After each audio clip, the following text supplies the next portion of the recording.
Welcome back to my response to Todd Friel from Wretched Radio, credulously reading some Answers in Genesis article about how to prove the global flood. So far, none of the arguments have been any good or really present, but we're just getting to number 5 out of 7. Maybe they'll end with a bang, maybe the last 3 will be great. Let's see what number 5 is. Number 5, features of the sedimentary layers. Number 6. Oh, all right, that's extremely underwhelming even compared to what I expected. That's the second one now that's apparently just been a header. The first one was number 2, massive fossil graveyards around the world. Apparently these are such slam dunk points that no elaboration is needed. I don't quite understand how, but hey, it's written in a magazine. They don't print stuff in magazines unless it's true, right? Number 6, no sign of millions of years between the layers. Well, hey, years are big, okay? Did you ever try fitting even one of them in your car? I challenge you to do that successfully. There should be, but there aren't. There aren't sign. At the boundaries between some sedimentary layers, we find evidence of only rapid erosion. All right, I'll get serious. So between sedimentary layers, you find evidence of rapid erosion, at least between some layers. So I don't know what layers we're talking about, but you have a layer of sediment laid down, or multiple layers, rapid erosion, and then more layers. So you have these layers laid down, turned to stone, and then an episode of some kind of rapid erosion. Rapid by the standards of geology, I'm sure, which I can only assume refers to things like paleo channels, like where rivers or streams would go through the rocks, over the rocks, I should say, erode them down over time through potentially multiple layers, Grand Canyon being the prime example, and then more layers laid down on top, so where that river's erosion took place, there's kind of a valley in the pattern. For an extreme visual, picture the Grand Canyon being filled up to the top with rock tomorrow, and then imagine what the layers to either side look like. It would look like they stop and there's a big V-shaped wedge of some other kind of rock in the middle. So I just want to be clear, AIG is saying that between layers, there is evidence of this erosion. Layers were laid down, they hardened into stone, they were carved out by something, some kind of a river or something like that. More sediment was laid on top, and more and more and more and more and more, and then there was more rapid erosion, and then more sediment and more sediment and more rapid erosion. That's what there's evidence of, and they're saying there's evidence of that, which immediately shoots the global flood dead because that sequence of events does not in any way match the flood scenario. A big flood where it rains a whole bunch and makes a big ocean does not create layers like that, and certainly would not leave evidence of rivers and streams eroding the rock in between. So which explanation we put forward for this is up for discussion, but the 1-year global Noah's flood is not going to be it,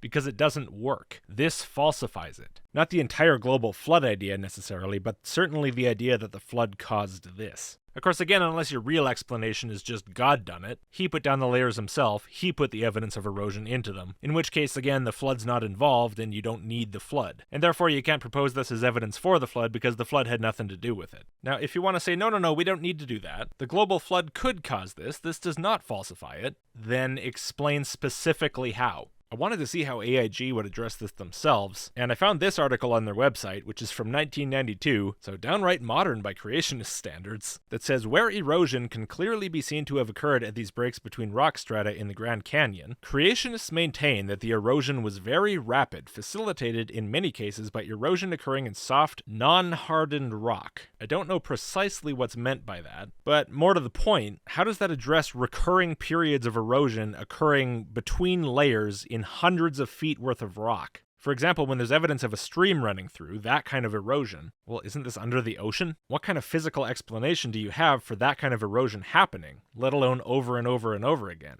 Under the sea. It can't be a product of the end of the flood when the water drains away, because at that point the layers are already there. You can't put features between the layers at that point. It seems like an absolutely baffling set of features to encounter if what you have is a massively heavy rain causing all the land on the planet to be covered with water, and then I guess a year later the water draining off into the center of the earth or something. Even without the erosion, if we throw that out the window, I'm failing to see the actual mechanism behind this layer-by-layer deposition. I mean, even if there was massive deposition during this global flood from somewhere, I don't know, somehow, which, by the way, that's another thing that's never really explained. Even if you had that, you'd just expect a big lump of crap at the end. I mean, it's only raining for 40 days. If during that period the ocean really was such a raging nightmare that it was whipping up sediment from everywhere and depositing it everywhere else, you're not going to have these tidy little layers of different kinds of rock. It's just going to be a big undifferentiated glob of mud on the landscape. For it to act with this kind of extreme powerful chaos that you propose it does not match up with the kind of relative orderliness you're supposedly getting at the end of it. I mean, it's not like it's even separated by density or something. Then at least maybe you could make an argument for there being clear depositional layers from the flood. But that's not what's there. And of course it doesn't work either way because there's not nearly enough time for any of it to turn to rock. But with the layers, and then throw in the erosion between the layers, which imply some sort of stopping of deposition, rivers and streams running through eroding things away, and then more deposition, and then that stops again, and repeat this cycle, you're already looking at something incredibly difficult to explain with your so-called theory. Difficult enough, in fact, that for a reasonable person, this is more than enough justification to dismiss the flood as causing this. But this is all before we even start mentioning the Grand Canyon supergroup that's tilted at an angle relative to everything else, and then faulted off alignment with itself, something that's certainly not going to be happening to soft, non-hardened mud. And beyond that, I mean, I'm only talking about broad strokes about the Grand Canyon here. And the Grand Canyon is only one tiny example. Look, if you want to challenge geologists on how sedimentation happens, how it's happened in the past, how these strata got there in the way that they're there, if you think this is a problem that could not possibly be explained naturally, and you think you have a better idea as to how it should be explained, I'm sure they'll be happy to have the conversation with you. But to act like your opinion that there are a couple problems with geological explanations for this kind of thing discounts all natural explanations for it and requires your global flood, and then to just ignore and not even bring up any of the problems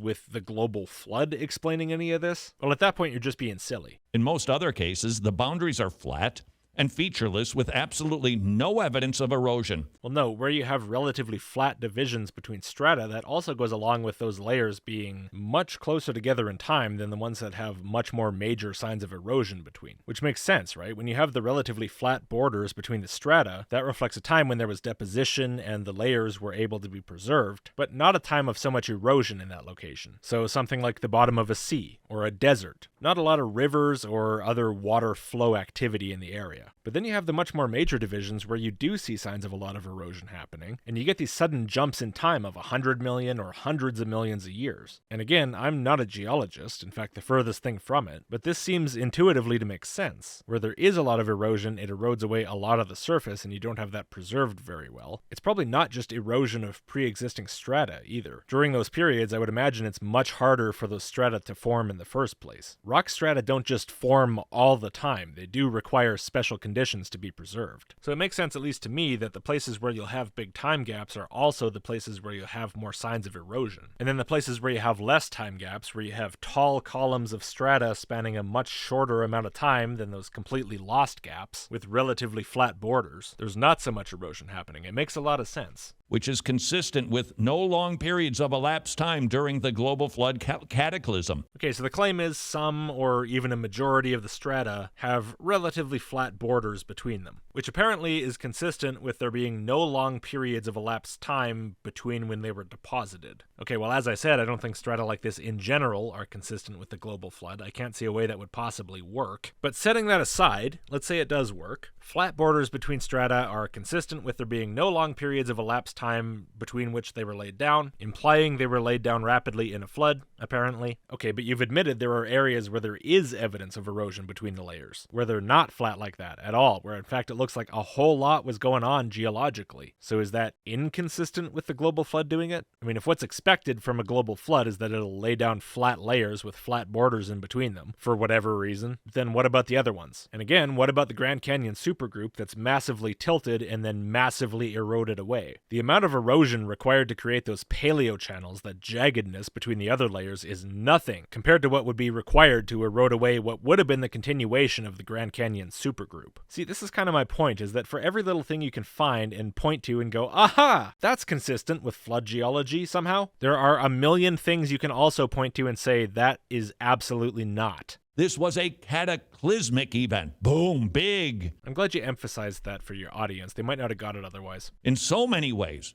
In the outpouring of water, And the receding of the water, that changed the planet, and it explains why we have sedimentary layers, why we have fossil graveyards, and why we've got fossils way up on the hills. I still don't really see how, particularly if you're proposing this happened 4,000 years in the past. I mean, you're putting this so close in the past that it's within recorded human history. Human civilizations were well underway at this point. There's no sign of humanity suddenly having been reset to zero. So just based on the timing, I can't take it seriously. But if we removed that ridiculous component of it and pushed it back into the past and said, no, it happened 100 million years ago. It's the 4,000 years thing, that's metaphorical. So it happened way before human history, and it's a great explanation for all geological observations. Well, then why is it that someone like me, who I would say doesn't even qualify as a geology layman, can find so many contradictions in it off the top of my head while I'm in the middle of making a video without even slowing down to think? And why can an actual geologist find so many more contradictions between this idea and itself, or between it and the real world? And why is it that so many of these things are so much more simply explained by the ideas found in modern geology than by your theory? Why do so many of the problems with this that can be brought up go completely unanswered, completely unacknowledged? And why do so many of the solutions and the ways this purports to explain things seem so hazy at best? In other words, why does this seem so much less like science than it does like apologetics? All proof that the Bible is true. Number 7,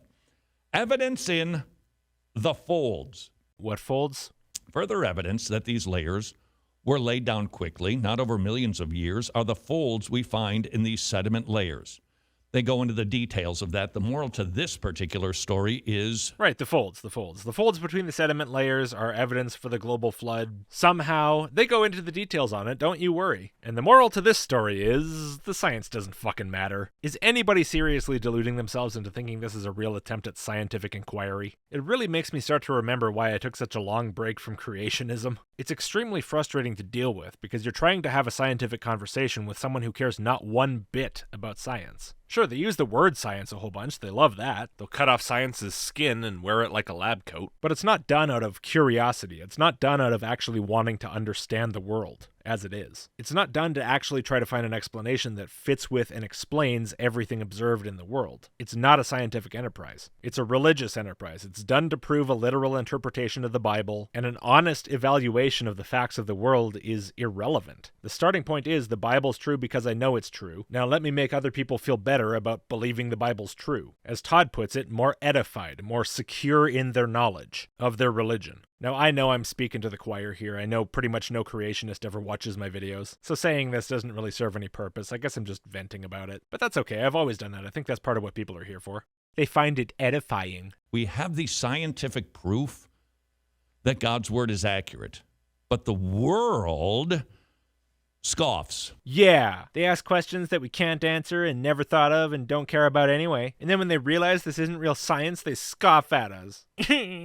Oh, those fairy stories. You know, to be honest, I would not be nearly as contemptuous of religious ideas today if it had not been for people like Todd Friel, Answers in Genesis, Kent Hovind, putting on this absurd show of trying to act like their religious beliefs are scientific. If they just kept to themselves and they went to their churches and they had their beliefs about the origin of the universe and, stimulated those little parts of their brain that make them feel like they're talking to someone who's not really there and feel ecstatic about it, I'd probably just go, okay, well, that's kind of weird, but I guess if you find it fun, have fun. Like, I understand there's quite a significant neurological and psychological basis to religion that's not trivial. I've read a decent amount about the religious sensation and its origin, something that I personally have never felt at all. Maybe my brain just works differently in that way. Obviously, human variety is a thing, and so if people just believe weird things and do kind of weird things, and they just own it, they just go, I believe it, I believe on faith, I believe from my feelings, I think that's a good way to form beliefs about the world.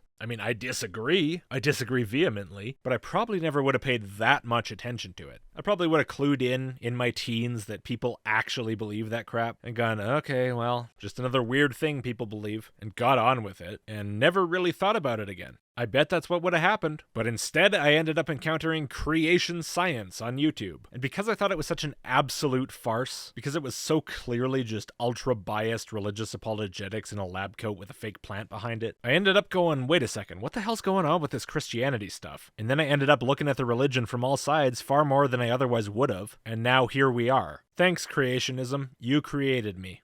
You complete me.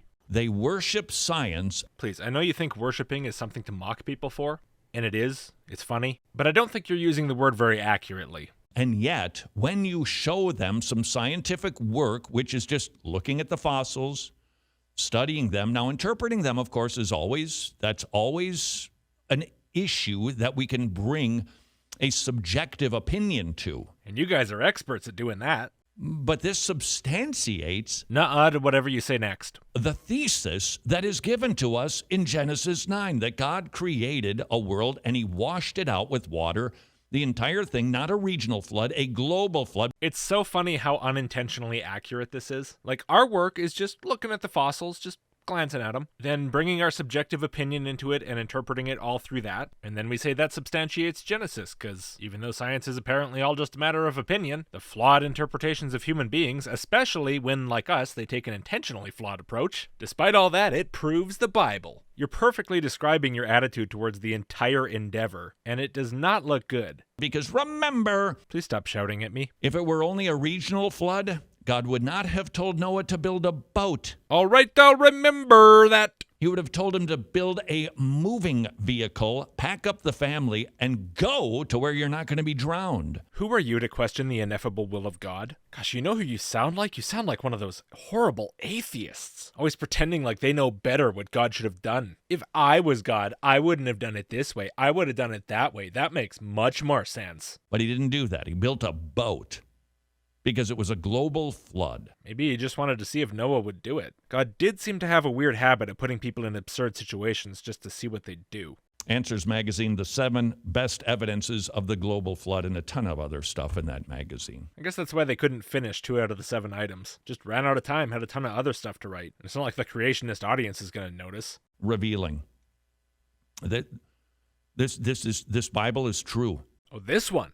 Oh, shit. And here I was going along with this one. Man, that explains a lot. Why doesn't the world get it? Well, either because despite all the assertions, there actually is no good evidence for this flood, anything like on the level of actual scientific evidence. Or, if there is, and all of geology and pretty much every other science, let's face it, is wrong, you've done a piss-poor job actually finding out what it is and then convincing anyone of it. Even if you watch this video, which you're obviously not going to do, you won't even grasp why the arguments you put forward in this video on behalf of AIG are so utterly terrible. Will you? It's just beyond you. Because, what the hell? The Bible's true. God exists. The flood is true. So therefore all the evidence is good. It doesn't matter what questions you ask and we don't answer. It doesn't matter what contradictions it has. It doesn't matter that it doesn't match up to reality. It matches the Bible, damn it. And therefore it's right. This isn't about science. This is about faith. You got a problem with this article? La la la la la. I can't hear you, scoffer. La la la la la la la. I can't hear you because I love God. Why doesn't the world respond to this? Would be apologetics, what you just heard. This is a defense of the Christian faith. Right, precisely. This is exactly what I've been saying multiple times, I think, through these 3 videos. It's apologetics. That's the point. It's a way to keep people believing, or even better, if you can manage it, sometimes to get people to believe. The accuracy of the scientific information is so far down the list of priorities, it might as well not even be on there. See? The evidence that we observe is in alignment with God's word, written down for us 3,400 years ago. Right, yep. The only reason the Answers in Genesis project exists is so there's something you can point to and say, hey, look, the evidence we observe is in alignment with the book of Genesis. Objectivity? Avoiding bias? Meh. Thoroughness? Please. We think that if we just address the head, their thinking will get better. That is not the way God operates. Oh, so were you trying to appeal to my head in this video? Or are you saying that's never worth doing? Because you have not appealed to my head once. He fixes the heart. He regenerates the soul. Then the thinking will improve. Todd, it doesn't really matter if God fixing your heart improves your thinking, if you then refuse to do any thinking at all. All right, well, thank you everybody for coming along with me on this slightly nostalgic feeling little series. I think I'm going to start doing more creationist stuff again. It's fun, a little more variety. Agonizing, annoying, but still fun. Maybe that is the fun. I don't know. Please give the video a like and click subscribe if you haven't. Enormous thanks to every single one of my supporters. Could not do this without you, so thank you very much. If you want early access, sign up to the email list at list.logicked.com, and I'll see you next time.